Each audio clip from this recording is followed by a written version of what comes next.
How to find Binance Referral ID. Hi everyone, this is Kate and welcome back to another video, and on today's video we will learn how we can locate our referral code on Binance application.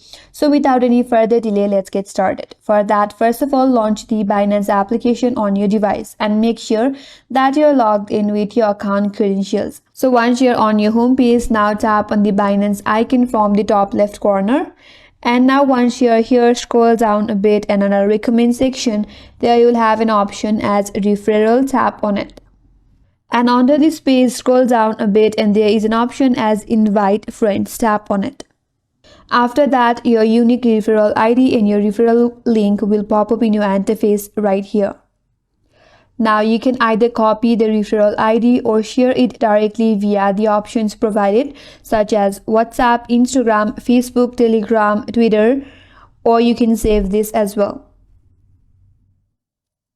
So this process will allow you to easily locate and share your Binance referral code with others. And that's all for today's video. Hope this video was helpful, and if you're new to our channel, consider subscribing.